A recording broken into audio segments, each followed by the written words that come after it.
हैं Karachi university campus radio FM 90.6। मैं हूं आपकी मेज़बान डॉक्टर निखिल सरवर। मैं आप सबको अपने program Karachi university campus clinic में खुशामदीद कहती हूं। आज हमारे साथ इस प्रोग्राम में कराची यूनिवर्सिटी के डॉक्टर मोहम्मद हसन और तशरीफ़ फरमा है। अस्सलाम वालेकुम डॉक्टर साहब। वालेकुम सलाम thank ma'am. You so much for joining us. बातचीत शुरू करने से पहले मैं अपने सामीन को ये बताती चलूं कि हमारा आज का प्रोग्राम जो है, हमने इसका फॉर्मेट इस तरह किया है कि हम हर महीने ये प्रोग्राम देंगे और डॉक्टर हसन औज हमें ना सिर्फ ये कि मुख्तलिफ बीमारियों के बारे में इस प्रोग्राम में आगाही दिया करेंगे, बल्कि इन बीमारियों के सद्देबाब, इनसे बचाव के तरीके भी बताएंगे। आज के प्रोग्राम में हम सर्दियों में होने वाली अमूमी बीमारियों के बारे में बात करेंगे। तो हम अपनी बातचीत का आगाज़ करते हैं, आज के प्रोग्राम की शुरुआत करते हैं। हम डॉक्टर साहब से पूछते हैं कि आप हमें ये बताएं कि अमूमी तौर पे जो सर्दियों में बीमारियां होती हैं, ठीक है, हम दो चीज़ पे अभी फोकस कर रहे हैं, बच्चों पे और एल्डरली जो होते हैं 60s और इसके बाद के लोग। तो नॉर्मली इनको बहुत सारी बीमारियां हो जाती हैं, शिकायतें हो जाती हैं। तो हम इन दो पे अपना फोकस कर रहे हैं। तो ठीक है, तो आप हमें पहले बच्चों के हवाले से बताएं कि अमूमी कौन सी बीमारियां हैं जो बच्चों पे बहुत ज़्यादा हावी हो जाती हैं सर्दियों में। Thank you so much ma'am for honouring me and inviting me in your show. Same here. मैं इस बारे में जो आपने बात की है फ्लू एंड कोल्ड, जिसे हम कहते हैं कोल्ड हो गया, ठंड हो गई है, और एक इन्फ्लुएंजा फ्लू जिसे हम कहते हैं, इसमें थोड़ा सा फ़र्क है। कोल्ड जो है अपर रिस्पायरेटरी ट्रैक्ट जो है, मतलब हमारी नाक, जी। हलक और कान, ये इसको इन्वॉल्व कर सकता है। यूजली फ्लू जो है वो नीचे लोअर रिस्पायरेटरी ट्रैक्ट, चेस्ट तक जा सकता है। तो ये कोई स्पेसिफिक डेफिनेशन तो नहीं है, बट ये कि सिम्टम्स ओवरलैप हो जाते हैं, लेकिन मोर और लेस ज़्यादातर फोकस कोल्ड का ऊपर की तरफ और फ्लू का चेस्ट वाले हिस्से में होता है। कोल्ड जो है, जिसे हम ठंड होना कहते हैं, बच्चों में हो जाती है, उसमें फीवर नहीं आता। फ्लू में फीवर आता है। और फिर कोल्ड जो है वो अपना कोल्ड हो या फ्लू हो, ये ध्यान में रखिएगा कि शुरू के 3 दिन सबसे मोस्ट कंटेजियस, बहुत इन्फेक्शन, खैर जब तक उसका फ्लू और कोल्ड चल रहा है आप इन्फेक्ट कर सकते हैं मतलब दूसरों को। स्टार्ट ये जो है कोल्ड से होता है। नहीं कोल्ड और फ्लू अलग अलग चीज़ है। अच्छा, कोल्ड हाँ। वायरस एक जो अच्छा, तकरीबन वो टू वायरल है। हंड्रेड टू जी। दोनों वायरस है, लेकिन 200 स्ट्रेन हैं कोल्ड वायरस, कोल्ड जो कराता है, और वायरस, और इसके फ्लू वायरस है, उसकी तो मल्टीपल म्यूटेशंस हुई हुई हैं। कोरोना वायरस हो, रिस्पायरेटरी सिंसाइटिस वायरस, ये सब फ्लू कराते हैं। इन्फ्लुएंजा वायरस की इतनी म्यूटेशंस है कि that you can not even name them. तो वो वाली बात है। तो उसमें अब ये कि कोल्ड है, कोल्ड हुआ, किसी को ठंड हुई, तो हम उसमें अलग ट्रीटमेंट होगा, फ्लू में थोड़ा सा डिफरेंट ट्रीटमेंट होगा। कोल्ड जो है वो उसमें आपको ठंड हो गई है तो आप उसमें सिम्टोमेटिक ट्रीटमेंट देंगे, बच्चे को रेस्ट कराएंगे, बूढ़ा जो है उसको रेस्ट कराएंगे।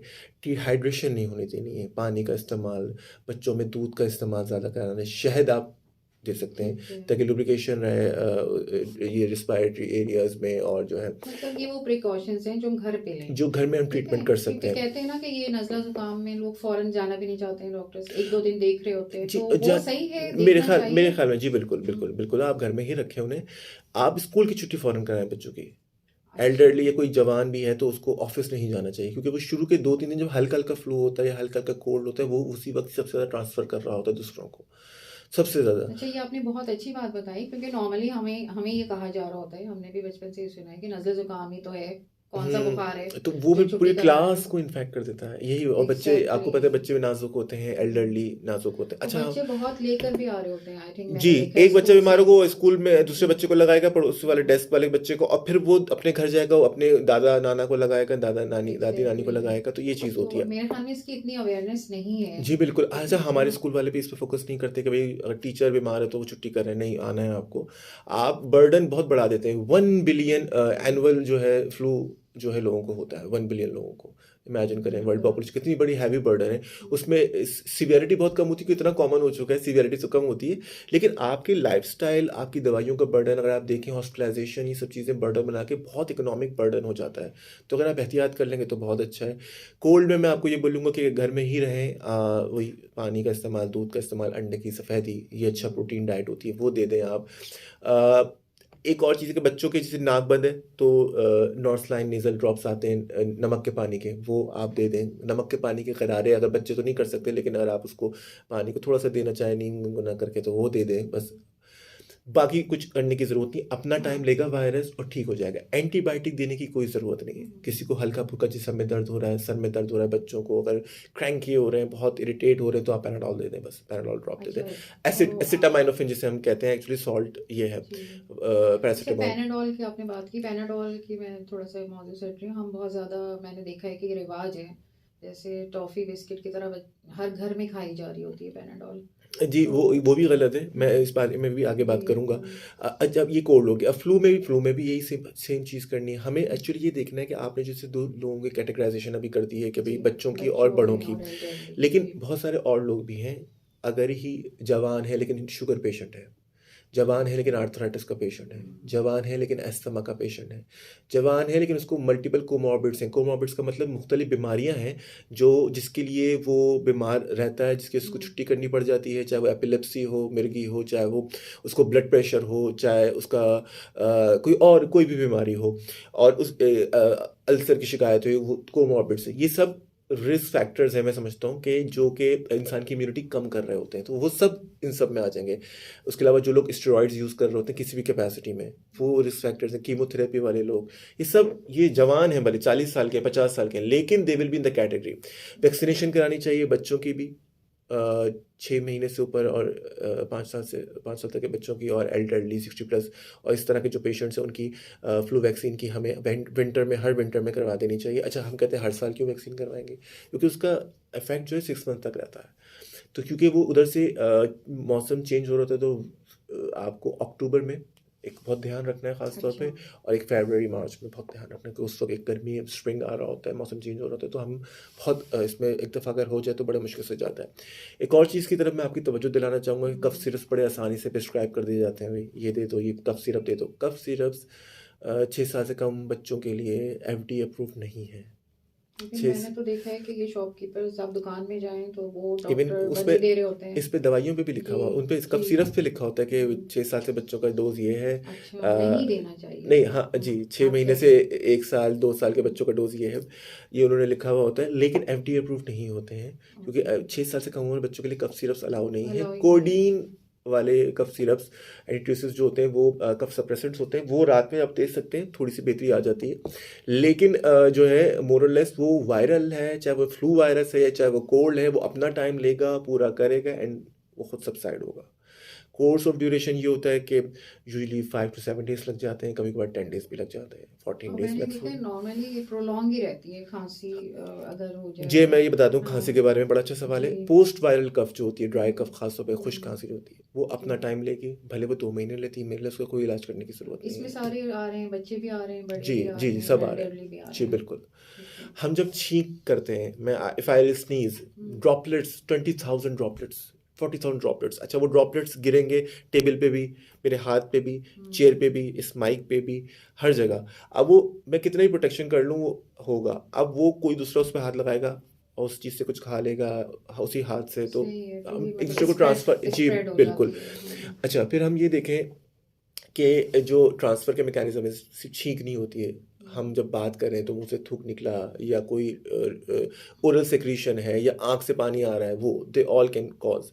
फिर आप ये देखें कि हम इतना ट्रांसफ़र करें तो हम इसकी प्रिकॉशंस कैसे कर सकते हैं। अब कोरोना की वजह से, कोविड की वजह से हमें इस बात का तो इदराक हो चुका है कि हमें किस तरह की प्रिकॉशंस करनी है। जी मतलब हमें मास्क पहनना है, सबसे हाँ ज़्यादा हाँ ज़रूरी जी, हमें मास्क। सैनिटाइज़र यूज़ करना है, हमें जो है क्या कहते हैं, टेबल्स वगैरह पे लोगों से डिस्टेंसिंग, सोशल डिस्टेंसिंग ये रखनी है। सारे अब कोरोना ने हमें काफ़ी सिखा प्रैक्टिस दिया है, करा दी है। आपको यकीन हाँ नहीं आएगा कि कोविड से पहले कि अगर आप 2014, 15, 16 में चले जाएं, तो कभी आपको इक्का दुक्का शाजिर और नाजिर ही एक मास्क पहना हुआ बंदा नजर आता था वो जिसको अनयूजुअल अस्थमा होता था, जी तो हम उसको देखते थे कि इस तो कौन अनयूजुअल सी बीमारी है वेरी कि अनयूजुअल वो हाँ बेचारा अगर बाइक चला रहा है तो मास्क पहन हैरान के हो जा जाते रहा, थे हाँ, कि हम ये क्या हैरान होते थे। भयंकर आ गया तो अब एग्जैक्टली। एटलीस्ट ये कि लोगों को ये अवेयरनेस तो आ चुकी है हाँ बहुत चीज़ें कि हमें कि किस तरह इसको स्प्रेड को डिक्रीज कर सकते हैं। जी तो ये चीज़ हमें करनी है। अपने जब फ्लू आपको हुआ हुआ है, कोल्ड आपको हुई हुई है, तो आप घर के बाकी लोगों से थोड़ा दूर रहेंगे, घर से अच्छा ये बच्चों में भी डॉक्टर साहब हम ये जी पहने बिल्कुल, मास्क जी बिल्कुल, कोशिश करें उनके उनको, लिए जी भी बिल्कुल। और कोशिश ये करें कि एटलीस्ट उनको आइसोलेट नहीं करेंगे, लेकिन आप उनको थोड़ा-सा डिस्टेंस रखने की आदत डालें, कि आप अपना टॉवल यूज़ अलग करें, अपना कप ग्लास अलग यूज़ करें, अपने स्पून यूटेंसिल्स अलग यूज़ करें। थोड़ा-सा बाकी बच्चों से मेल जोल ना हमने करें। अपना लाइफस्टाइल चेंज करना है। वो बच्चों को सिखाना है कि आपको बेटा फ्लू हुआ हुआ है, कोल्ड हुआ हुआ है, अगर आप इस तरह खेलोगे बच्चों को दूसरों को भी लगेगा, आप सबको बीमार करेंगे बेटा, तो आप थोड़ा सा ध्यान रखें। तो बच्चों को हम ट्रेनिंग होती है, सब एक दूसरे से सीख रहे होते हैं। तो ये अच्छा साल में 2 से 3 दफ़ा कॉमन कोल्ड होना, फ्लू होना एक नेचुरल सी चीज़ है। जो अस्थमा पेशेंट होते हैं उनमें बहुत ज़्यादा सीवियरिटी तक चली जाती है बात, तो हमें उसमें ज़्यादा ध्यान रखना होता है। ये वाली बातें हैं जो मैं चाहता था कि आप लोगों को अच्छा पता डॉक्टर चले। साहब, बाज लोग कहते हैं कि उन्हें पूरा साल गुजर जाता है, होता ही नहीं है नज़ला ज़ुकाम, तो अ, वो क्या है, वो अ, इंडिकेशन क्या ये है, वो अच्छी वो बात है ये या अच्छी बात है, वो उनकी या इम्यूनिटी बहुत स्ट्रांग है माशाल्लाह। वो अच्छा स्ट्रांग इम्यूनिटी होती है तो उनको फ्लू होता तो होगा, लेकिन बॉडी रिएक्ट इतना जो है इतना जो है उनकी इम्यूनिटी इतनी अच्छी होगी कि वो बॉडी की जो रिएक्शन के सिम्टम्स जो है ना वो नहीं होते होंगे। अब फीवर क्या है? फीवर हमें फ्लू थोड़ी ना करा रहा। फीवर तो हमारे ही बॉडी के जो फाइटर्स हैं वो हमें फीवर करा रहे हैं। इन्फ्लेमेटरी जो हमारे रिस्पॉन्स होता है वो फीवर कराता है, वो पेन कराता है। तो वो उसने तो आके नहीं कराया, जब हमारे ऊपर अटैक हुआ, जैसे फ्लू एक वायरस है, जी उसने हम पे हाँ अटैक किया, तो हमारी बॉडी उसका काउंटर अटैक करेगी, डिफेंस करेगी। उस डिफेंस के नतीजे में जो बमबारी करेगी वो, मैं समझाने के लिए ये लफ्ज़ यूज़ सही कर रहा है, हूँ, ठीक तो ठीक हमें फीवर हो जाता है। ओके तो उनको इतना स्ट्रांग होता है कि उनकी बमबारी से भी उनको फीवर नहीं हो रहा होता। ठीक है। सो वो अच्छा, ये मतलब है। एक स्कूल ऑफ थॉट कहता है कि छोटी बीमारियां बड़ी बीमारियों से बचाती है। आई डोंट नो ये सही है या कोई मिथ है, इसके आई बारे थिंक में ये तो थोड़ा एक बताएं। विजडम की बात है कि छोटी बीमारी बड़ी बीमारी से मैं इस बात को किस पैराडाइम में वो कह रहे हैं किसी हवाले से यकीनन सही भी साबित होती होगी, क्योंकि पुरानी बातों में विजडम यकीनन होता है। सालों की बात है, तो सदियों से चली आती है ऐसी बातें। लेकिन इसका साइंस से अगर आप फ्लू के हाँ बारे में बात अच्छा, करें तो मैं मतलब कोई ताल्लुक नहीं है। इसका कोई एस्थमा ताल्लुक नहीं है। पेशेंट अगर है तो उसको फ्लू बार बार होगा, और उसको फ्लू सीवियरिटी तक जाएगा, हॉस्पिटलाइजेशन की जरूरत पड़ जाती है, उनको नेबुलाइजेशन वगैरह इन सब की जरूरत पड़ती है। तो हमें सिम्टोमेटिकली ट्रीट करना होता है पेशेंट्स को। मैं एक दो बात बताऊँ, फीवर होगा किसी को तो उसको डिहाइड्रेशन हो जाती है, डायरिया मोशन लग जाते हैं, फ्लू में लग सकते हैं, वॉमिटिंग लग सकती है, तो वो जो है उसमें भी डिहाइड्रेशन हो जाएगी, तो हमें ध्यान रखना है। हम कहते हैं ठीक विटामिन सी दें बच्चों को, सबको, एग्जैक्टली जो फ्लू कोल्ड हुआ है किसी को, तो विटामिन सी जो है वो पेट भी खराब कर सकती है, मतली भी करा सकती है। और जो फिर excess of everything is bad, जी, तो क्योंकि हम विटामिन सी कोशिश भी करेंगे विटामिन सी हाँ वाली डाइट ले लें, रादर के जी विटामिन सी जी हम टैबलेट यूज़ करें। और इस विदाउट रिकमेंडेशन आई थिंक जी, नहीं लेना नहीं चाहिए है। डॉक्यूमेंटेड रोल नहीं है मैडम। हाँ जिंक कर हाँ सकता है, जी, करता है, लेकिन जिंक डॉक्यूमेंटेड रोल नहीं कि ये हम सारी उसके लिए चीजें सर्बेक्सेड आपको दें या हम आपको जिंक की सप्लीमेंट दें। आई think that would B irresponsible. हम डाइट ले लें जिसमें जिंक है, डाइट तो डाइट है, प्रोटीन डाइट हम ले सकते हैं, और उसके अलावा ये मिनरल्स वाइटामिन जो है। प्रोसेस्ड फूड हमें अवॉइड करना है, प्रोसेस्ड फूड, शुगर ड्रिंक्स हमें अवॉइड करनी। शुगर ड्रिंक्स जो होती हैं, देखें, हम अगर मैंने अभी शुगर जो ड्रिंक ली हुई है जिसमें शुगर ज़्यादा होती है, कोई भी किसी तरह की ड्रिंक है, तो उसमें ये होता है हमारा इम्यून रिस्पॉन्स वीक हो जाता है, तो हम मेरी बॉडी फ्लू से इतना अच्छा फाइट नहीं करेगी, तो उसके लिए शुगर भी नॉर्मल होनी चाहिए। अच्छा, इसी तरीके से मैं एक और बात आप लोगों को बताऊं कि प्रोसेस्ड फूड हम जो चले जंक फूड जिसे हम कहते हैं, और ये सब चीज़ें, ये चीज़ें हमारी इम्यूनिटी स्लो डाउन करती हैं। We should be avoiding these things. अच्छा, इसी तरीके से दूध का इस्तेमाल, अगर हम 2 ग्लास ले रहे हैं, हाई क्वालिटी प्रोटीन है, अंडा सफ़ेद जो उसका पोर्शन है हाई क्वालिटी प्रोटीन है, दालें हैं, ये यूज़ करें, गोश्त यूज़ हाई क्वालिटी प्रोटीन है, ये यूज़ करें कम क्वांटिटी में, नहीं, नॉर्मल लाइक हम क्वांटिटी। वैसे तो हम यूज करते हैं, लेकिन बीमारी हमें में लेना होगा, सर्दियों में और बीमारी में बीमारी में इसको लेना होगा ताकि हाँ बॉडी अच्छे से फाइट, ज्यादा इसका जी, अच्छे इस्तेमाल से करना फाइट है। करे। इसी तरीके से हम ये कर सकते हैं कि मैं ये बड़ों के लिए बता रहा हूँ, बच्चों के लिए जी नहीं बता रहा, कि एक्चुअली एंटीवायरल हमें देनी चाहिए। कि सेल्टेमविर जो है रिकमेंडेड है, एंटीवायरल अगर 48 आवर्स के अंदर दे दिया जाए और फ्लू में, और जो है उसको जो है 75 mg BD का डोज है, तो 5 डेज से कोर्स करा जाए, तो उसके इलनेस की सीवियरिटी 7 डेज से 3 डेज 4 डेज पे आ जाएगी। ड्यूरेशन भी कम होगा और इंटेंसिटी भी कम होगी, लेकिन वो पाकिस्तान में इस तरह यूज़ नहीं होती। हमारे यहाँ इनफैक्ट वायरस के लिए एंटीबायोटिक दे दी जाती है। ये बहुत बड़ी मिथ है। मैं समझता हूँ हमें एंटीबायोटिक नहीं यूज़ करनी चाहिए, बिल्कुल बिल्कुल भी यूज़ नहीं करनी चाहिए। फ्लू, बच्चा कितना भी बीमार है, बड़ा कितना भी बीमार है, अपना टाइम लेगा, ठीक हो जाएगा। सीबीसी में टीएलसी काउंट नॉर्मल आ रहा होता है, न्यूट्रोफिल्स नॉर्मल आ रहे होते हैं, बट स्टिल फीवर आ रहा है, क्योंकि तो परेशान हो के माँ बाप चाहते हैं कि अब से एंटीबायोटिक दे दो, और हम भी दे रहे होते हैं डॉक्टर्स, क्योंकि हमें पेशेंट को सेटिस्फाई करना भी होता है। और आई थिंक तो पेशेंट्स को भी बड़ी जल्दी हो रही होती है, इम्पेशेंट हो रहे होते इम्पेशेंट हैं हुए कि हुए होते हैं हमें बस जी। फौरी तौर पे सही हो जाना है। इस मामले में हम, हाँ हाँ, इस मामले में हमें ये उनको काउंसिल करना चाहिए। डॉक्टर का फ़र्ज़ है बिल्कुल कि काउंसिल करें कि देखिए ये सही तरीका नहीं है। आप एंटी हिस्टामिन दे सकते हैं। अगर किसी को, मैं एक बड़े की बात बता रहा हूँ कि फ्लू हुआ है, तो आप क्या करेंगे? आप उसको एंटी हिस्टामिन दें, एंटी एलर्जी जिसे हम कहते हैं उर्फ़ आम में, कोई भी एंटी एलर्जी को सही दे सकते हैं, ताकि इम्यून रिस्पॉन्स सही रहे उसका। और जो है उसके साथ कोई भी पेन किलर दे सकते हैं, एसिटामिनोफेन जिसे पैरासीटामोल कहते हैं वो दे सकते हैं। 3 ग्राम से ज़्यादा दिन में नहीं देना। 3 ग्राम से ज़्यादा अगर आपने दी तो लिवर फेलियर करा सकता है, लिवर डैमेज करा सकता है, और मुसलसल भी नहीं देनी चाहिए। एग्जैक्टली। सही है। अच्छा, इसी तरीके से ब्रुफिन, पोस्टन मेफेनेमिक एसिड के नाम से ब्रुफिन जो है ये भी दे सकते हैं, ये एंटी इन्फ्लेमेटरी है। ये पैरासीटामोल जो है बुखार और दर्द को कम करेगी, ये सोजिश को भी कम करेगी। कहीं सूजन हुई भी है, कोई सोजिश हुई भी है, गला खराब है एक्स्ट्रा, तो वो उसको ब्रुफिन या पैरासीटामोल पोस्टन खत्म करेगा। ये सकते हैं। अच्छा, ये कॉम्बिनेशंस में आते हैं, कोई एरिनेक फोर्ड, कहीं कोल्ड ड्रिंक्स, किस तरह के नामों से आ रहे होते हैं, तो आपको ये देखना है कि आप कॉम्बिनेशन में कोई चीज़ ज़्यादा ना ले लें, डबल डबल ना ले लें। कोई बंदा पैराडोल CF भी ले रहा है और कोल्ड ड्रिंक्स भी ले रहा है, तो वो ज़्यादा डोज हो जाएगा, तो उसको बेचारे को सादगी में नहीं पता, वो ओवरडोज ले रहा है। तो डॉक्टर के मशवरे से ही यूज़ करें ये सब चीज़ें। हाँ, मतलब इसी तरीके से डॉक्टर अगर ना प्रिस्क्राइब करे तो वी शुड खुद बी नहीं अवॉइडिंग करना चाहिए OTC ना, जी। कि हाँ बहुत से लोग हमारे यहाँ खुद ही शुरू कर देते हैं बिल्कुल, इसी तरीके मेडिसिन। से हमारे नाक कंजेस्टेड है तो उसमें हम सूडोएफिड्रिन का यूज़ करते हैं, बहुत अच्छी है, फिनाइलेफ्रिन है वो यूज़ करते हैं, ये बहुत अच्छी है। लेकिन इसको रोकने से फिर वो एक रिबाउंड कंजेशन हो जाती है, नेज़ल कंजेशन। उसकी जगह ऑक्सीमेटाजोलिन नेज़ल ड्रॉप्स के फॉर्म में आता है, वो यूज़ कर सकते हैं, डिकंजेस्टेंट है। तो ये सब चीज़ें, कफ सिरप का मैंने बताया, कोडीन वाले आप यूज़ कर सकते हैं कफ सिरप रात में ख़ास तौर पे। बाकी नेचुरल जो है हम जो मैं चाहूँगा कि बॉडी को रेस्ट दें। सबसे अंडररेटेड जो है, हम समझते हैं कि बस फ्लू है तो बंदा सो ही जा रहा है, इसको उठाओ, अरे यार सो रहा है ना, सोने दो, let the body fight itself. हाँ, डिहाइड्रेशन नहीं होने दें आप उसको, क्योंकि हमारे बुखार से भी डिहाइड्रेशन होती है, सो वी तो शुड ये बी सबसे इम्पोर्टेंट है जी कि आप बिल्कुल, पानी का इंटेक बहुत अच्छा रखें। बिल्कुल रखें। ठीक है। अच्छा, थोड़ी सी हम ये इस एस्थमा पे बात कर लें। बच्चों में मतलब किस तरह इससे बचाव मुमकिन है? देखिए, एस्थमा जो है ना, एक एलर्जिक भी होता है और एक इनेट भी होता है। एलर्जिक जो होता है वो कंडीशन, एनवायरमेंटल कंडीशन की वजह से होता है। जैसे फॉर एग्जांपल बच्चा है, अब जहाँ बच्चा रह रहा है, पैदा हुआ कमज़ोर, पैदा हुआ प्रीमेच्योर, पैदा हुआ इम्यूनिटी डिफिशियंसी थी, मैल नरिश्ड है, वेट प्रॉपर नहीं है, दूध आप उसको बहुत पतला करके दे रहे हैं, सही है ना, इस तरीके से घरेलू कंडीशन हालात सही नहीं है, घर में कम एरिया में ज़्यादा लोग रह रहे हैं, खाने को प्रॉपर नहीं मिल रहा है, सफाई का ध्यान नहीं रखा जा रहा, मोहल्ले में कूड़ा करकट पड़ा हुआ है, धुआं जलाया जा रहा है, कचरा जलाया जा रहा है, सड़क पे घर है तो रोड का धुआं, लेड और ये टार और ये पेट्रोलियम के जो प्रोडक्ट्स होते जो इन वेस्ट, इन चीज़ों से ज़्यादा कार्बन मोनोऑक्साइड जी आपको बिल्कुल। इफेक्ट अब होता वो है। इतना इंसान का डैमेज करता है, जैसे क्योंकि हम हम्म, इनहेल ही वही कर रहे हैं, हम्म, तो इतना डैमेज करता है कि उसको एस्थमा, एस्थमा जो है वो रिएक्शन है हमारे एयरवेज का, कि वो थिक कर देता है, जो सांस की नालियां हैं उनको थिक कर देता है। अब एलर्जी की वजह से होता है, हमें उस एलर्जी को देने के लिए एंटी एलर्जी करनी पड़ेगी, और सबसे अहम चीज़ होती है अवॉइडेंस ऑफ द एलर्जन। आप अगर इस आलूदा माहौल में रह रहे हैं तो उस जगह को छोड़ें, आप बंद घर में रह रहे हैं तो खुले घर में आएँ। अगर आप ऐसे बड़े शहर में, इस्लामाबाद जैसे शहर में रह रहे हैं जहाँ बहुत दरख्त हैं, जहाँ पॉलन्स बहुत होते हैं, उधर भी आपको होगा, तो उससे अवॉइड करें। आप ऐसी जगह पे आएँ जहाँ एक सही बैलेंस्ड और इन्वायरमेंट हो। इवन बाज़ दफ़ा मैंने कहा कारपेट से भी बहुत से लोगों को कारपेट, पेट्स, पेट्स, पेट्स, हाँ। अब पेट भी है, कारपेट भी है, वो वहीं उसके फर है उधर ही, इन सब चीज़ों से हो सकता है। और उसकी वैक्यूमेशन, वैक्यूम करने का और सक्शन का कोई तरीका नहीं है, उसके इन्वायरमेंटल क्लीन करने का कोई तरीका नहीं हो रहा है, तो ये सब चीज़ें आपको, तो ये एलर्जी का अस्थमा ये ज़्यादा कॉमन है पाकिस्तान में।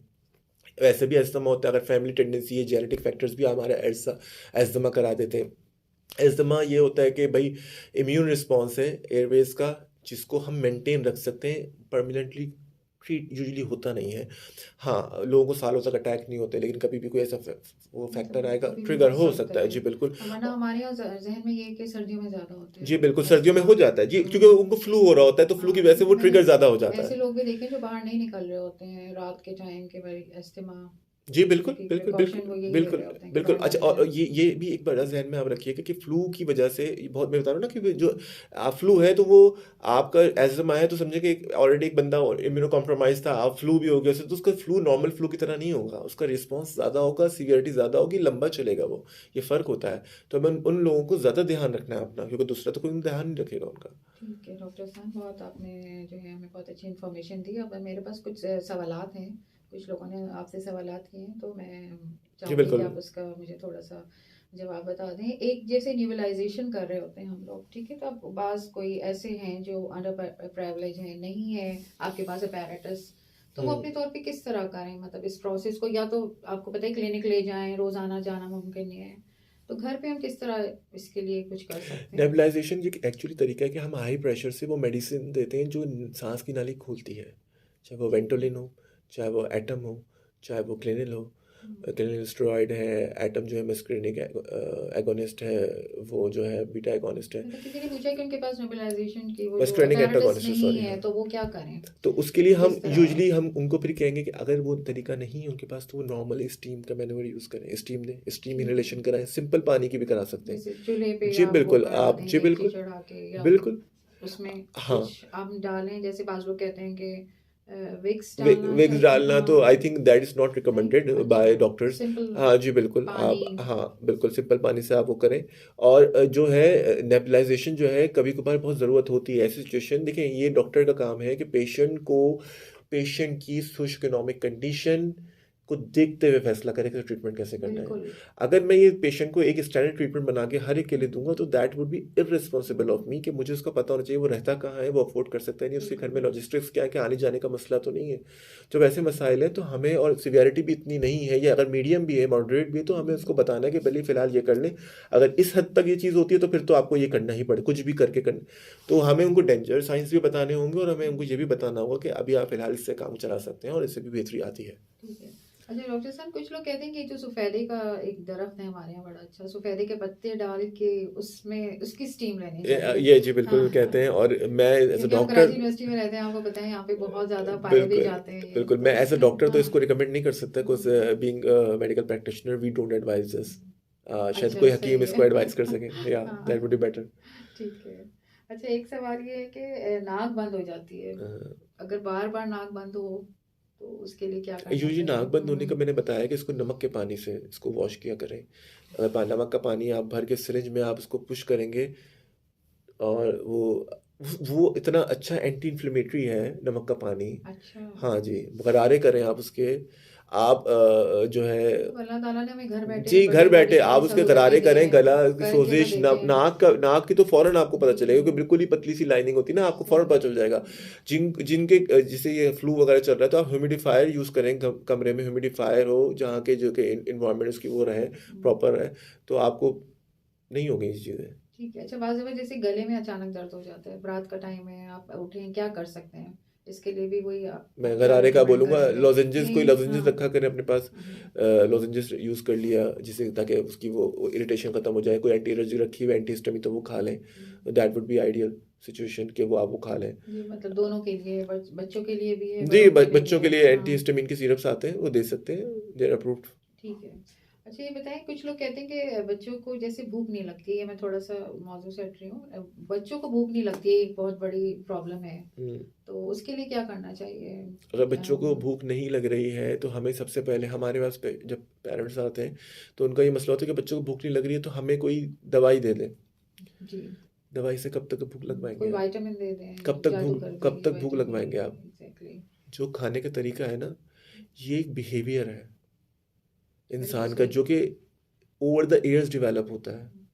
आपको पता है there are two psychiatric illnesses, anorexia nervosa, bulimia nervosa, okay, जिसमें बंदा नहीं खा रहा होता और एक में खा के बिंज वॉमिटिंग करता है। मतलब साइकेट्रिक डिसऑर्डर भी ईटिंग डिसऑर्डर्स में आते हैं। मतलब ईटिंग डिसऑर्डर, सॉरी, ईटिंग मतलब ये बच्चों डिसऑर्डर्स में भी है? बच्चों में तो नहीं, बड़ों में आके अच्छा ये वो होते बच्चों हैं। में, हाँ, बताने का मकसद ये कि ईटिंग हैबिट मतलब ये प्रॉपर डिवेलप बचपन नहीं से, हुई हुई हाँ, होती ना, बचपन से आपने तो अपना आपको बच्चे पे काम करना पड़ेगा। लाइफ स्टाइल ऐसा सिर्फ बच्चे अपनाना पैदा है, कर देना जी वो नहीं होता, आपको बच्चे पे मेहनत करनी पड़ेगी, मतलब उसको अर्ली एजेस से से आपने खिलाने देखना पिलाने की है उसको कि, आदत डालनी पड़ेगी, हर चीज़ का टेस्ट डिफ्रेंसिएशन सिखाना पड़ेगा।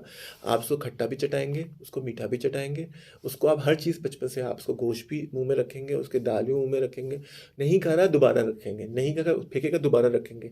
उसको बड़े होके हर चीज़ खाने आनी चाहिए, चाहे वो गोश्त हो, चाहे वो सब्ज़ी हो, चाहे वो दाल हो। भाई हम सब्ज़ी नहीं खाते, हमारे बच्चे दाल नहीं खाते, हमारे बच्चे गोश्त नहीं खाते, क्यों नहीं खाते?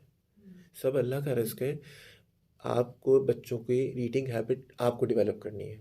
बिल्कुल, बच्चे को जैसे पॉटी ट्रेनिंग आप कराते हैं, लिखना हाथ बोलना आप सिखाते हैं, तो क्योंकि खाना भी आप ही बहुत सिखाएंगे। बड़ी एक प्रॉब्लम है जो मैंने बहुत ये और हमारे देखी पेरेंट्स है, एक्चुअली ये जी, कि बहुत एक्चुअली वो पेरेंट्स पीछे भाग रहे होते हैं और बच्चों के पीछे, बच्चे, अच्छा ये एक हाँ, बहुत अच्छी चीज़ है कि बच्चों को मारने का कल्चर, एक रिवाज ख़त्म हो गया, डांटने मारने का जो बिल्कुल, पहले ज़माने में बहुत होता था।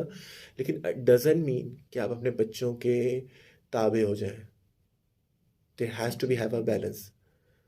You are supposed to be on a talking drum कि यार you're supposed to eat this for these reasons, you should make them understand, उनको उनकी समझाना सेहत में होगा। रातों रात होगी भी नहीं, आपने खुद अपना लाइफस्टाइल चेंज एफर्ट करना एफर्ट्स है ना, एफर्ट बचपन से और हर चीज बच्चों खिलाएं। को बच्चों के साथ बैठ के खिलाने में ज़्यादा आसानी रहती है कि बच्चे एक दूसरे को देख के सीखते हुए खा लेते हैं। बिल्कुल, और मेरे ख्याल में जो खुद खाएं वही खिलाना जी चाहिए, वरना बिल्कुल। मैंने नॉर्मली ये देखा है कि सब खाना खा रहे होते हैं, बच्चे फ्रेंच फ्राइज की जी प्लेट सर्व कर रहे होते हैं, तो डेफिनेटली बच्चे फिर वो मैं नहीं खाता मामा हाँ ये ला दे, नहीं हाँ, बेटा तो घर में ये इसमें बना है, लोगों को ये भी मैसर नहीं खाने का, बेटा आप भी यही खाएं। जी इसमें मतलब पेरेंट्स को भी जी काफी एक दिन कुछ भूखा रहेगा, करना दूसरे दिन पड़ेगा। भूखा रहेगा, तीसरे दिन वो ही खाएगा, वो एक दिन बुरा लगेगा, दूसरे दिन बुरा लगेगा, बाद में वही खाना शुरू कर देगा।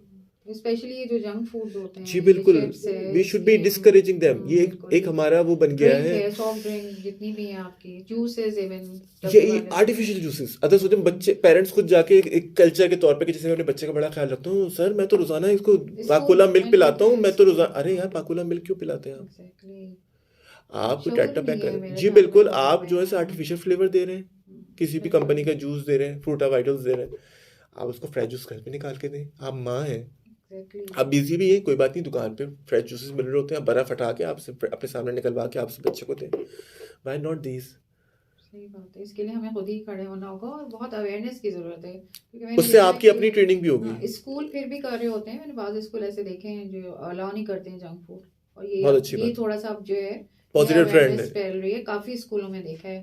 पहले तो कुछ बड़े बड़े स्कूल्स करते थे, लेकिन अब अक्सर स्कूलों में देखा है। बिल्कुल तो इसी तरह हमें घर में भी करना चाहिए। तो बिल्कुल। बच्चों के उस हिसाब से हमने काफी बात कर ली, थोड़ी सी हम बात कर लें क्योंकि हमारे प्रोग्राम का टाइम भी खत्म होने वाला है। ओल्ड एज बीमारियों में एक जैसे हम देखते हैं घुटने के दर्द की बहुत बीमारी ये बढ़ जाती है शायद सर्दियों में भी, इस पे कुछ बताएंगे कि ओल्ड एज में। देखिए जीरियाट्रिक इश्यूज में देखिए आपके जिस्म के हर हिस्सा कमज़ोर होता जाता है, आपके पट्टे भी लैक्स हो जाते हैं, आपकी स्किन लैक्स हो जाती है, हमारी खाल लटक जाती है, एक एजिंग का हिस्सा इस तरह का, हमारी हड्डियाँ कमज़ोर हो जाती हैं, हमारी हाइट तक कम हो जाती है। इनफैक्ट तो जॉइंट्स में स्पेसेस कम हो जाते हैं, जॉइंट्स में जो जॉइंट है इस तरीके से अगर, तो उसमें अगर उसका गैप 1 सेंटीमीटर है तो वो 1 सेंटीमीटर से 0.8 सेंटीमीटर हो जाएगा। उसकी जो बॉर्डर्स हैं, बॉर्डर्स में नोकें निकल आएंगी या अंदर से, बॉडी शेप जी चेंज बिल्कुल। होता है अब ऑलमोस्ट। उसमें हम क्या कर सकते हैं? You can not stop this, it's a natural process of life. अगर आपने जवानी में अच्छी ग़िज़ाएँ खाई हैं, हेल्थी एक्टिविटीज़ रखी हैं, तो स्लो डाउन हो जाएगा, स्लो होगा, लेट ऑनसेट होगा इन चीज़ों का। अगर आपने जवानी से अपना ख्याल नहीं रखा तो आप 50 साल की उम्र में ही आप बहुत 70 साल की उम्र वाली हर जो है आपकी बॉडी बिहेव कर रही होगी।